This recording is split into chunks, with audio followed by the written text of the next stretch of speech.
नमस्कार, लोकमत राजस्थान में आप सभी का स्वागत है। मैं आपके साथ मोनिका राठौड़। सुखदेव सिंह गोगामेड़ी के पैतृक गांव के आवास पर फायरिंग मामले में पुलिस की ओर से नई जानकारी दी गई है, जिस पर फायरिंग मामले में सवालिया निशान खड़े हो गए हैं। पुलिस की नई थ्योरी के अनुसार घटनास्थल का जायजा लेने के बाद और आसपास के लोगों से पूछताछ के बाद फायरिंग होने के सबूत नहीं मिले हैं।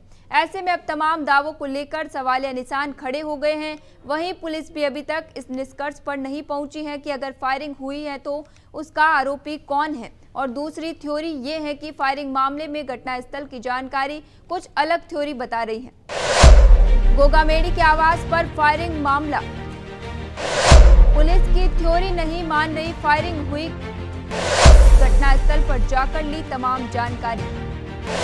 फायरिंग की घटना को माना संदिग्ध।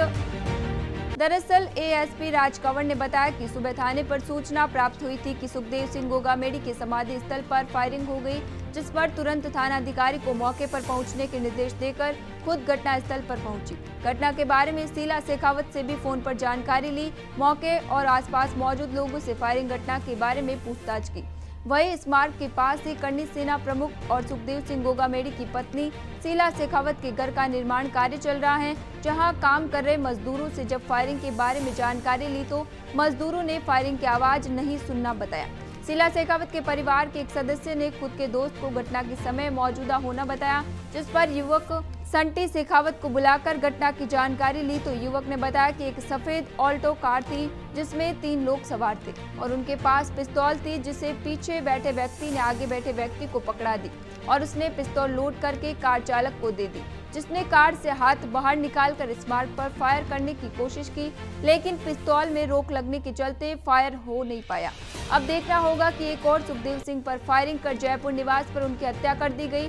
अब फिर से उनके पैतृक गांव में उनके स्मारक पर फायरिंग की सूचना सामने आना कहीं किसी आने वाले संकट की आहट है, या पुलिस जैसा दावा कर रही है कि क्षेत्र के सीसीटीवी फुटेज में ऐसी कोई गाड़ी नजर ही नहीं आ रही, जैसा परिवादी पक्ष पुलिस को बता रहा है। देखिए, मामले का तो अभी पता नहीं चल रहा, क्योंकि जो प्रशासनिक टीम है वहाँ पे गई है और मौका मुआवना उन लोगों ने किया है। तो अभी वो लोग कह रहे हैं कि हाँ, 3-4 लोग वहाँ पे आए थे और कोई गाड़ी में आए थे। अभी तक वो क्यों आए थे, किस मंशा से आए थे, अभी तक वो पता नहीं चला है। लेकिन जल्द ही मेरे ख्याल से जो हमारी टीम है, प्रशासन की टीमें हैं, वो हमें बताएंगी और मैं आप लोगों से शेयर करूंगी। अभी तो प्रशासन के द्वारा यही बताया गया है कि हम छानबीन में लगे हुए हैं, जैसे ही कोई इनपुट मिलता है हम आपको बताते हैं। मुझे जरिए टेलीफोन सूचना मिली कि गोगामेड़ी के पास में 9 DPN पे जो गोगामेड़ी सुखदेव गोगामेड़ी है उसके स्मारक के ऊपर फायरिंग हुई है। तो फायरिंग की सूचना मिलते ही मैंने एसएचओ को फोन किया और तुरंत घटनास्थल पे रवाना होने को कहा। साथ ही मैं भी घटनास्थल के लिए रवाना हो गई। वहां पे जाके जो स्मारक है उसके पास में ही सुखदेव गोगामेड़ी की पत्नी शीला शेखावत है, उसका मकान निर्माणाधीन है। तो उस निर्माणाधीन मकान पे जाके मजदूरों से पूछताछ की तो उन्होंने किसी तरह की फायरिंग की आवाज सुनने से इनकार किया।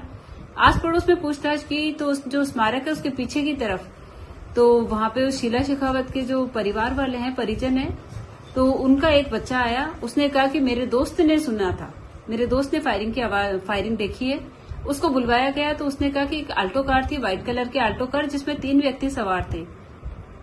उसमें से पीछे जो बैठा था उसके पास राइफल थी, पिस्टल थी और उसने आगे की तरफ पास की। आगे जो व्यक्ति बैठा था उसने उसे कॉक किया। कॉक करके जो ड्राइवर साइड बैठा था उसे वो पिस्टल दी। उसने बाहर हाथ निकाल के और स्मारक की तरफ उसने फायर करने की कोशिश की, पर वो रोक लगने से फायर नहीं हो पाया और ये बताया उसने। तो उस लड़के ने, जो संटी शेखावत है जिसने हमें ये सूचना दी, उसको साथ में लेके जितने भी इसके मार्ग के स्मारक स्थल तक पहुंचने के जो भी मार्ग है, तो उस पर हमने सारे कैमरे चेक करवाए हैं और उसके जाने के जो भी एग्जिट मार्ग है उस पर सारे हमने वहां पे कैमरे चेक कराए, परंतु किसी भी सीसीटीवी में इस तरह की कोई आल्टो कार आते हुए नहीं दिखी है। और जितने भी संभावित स्थल है, तो फिलहाल हमारे पास ऐसा कोई इनपुट नहीं है कि यहाँ पे कोई आल्टो कार आई थी यहाँ पे। और बाकी हर एंगल से हम उसको दिखा रहे हैं और एफएसएल टीम को भी हमने बुलवाया मौके पे। अब मामले की सच्चाई क्या है, ये तो पुलिस जांच पूरी होने के बाद ही सामने आ पाएगा। पेश है हमारी खास रिपोर्ट में।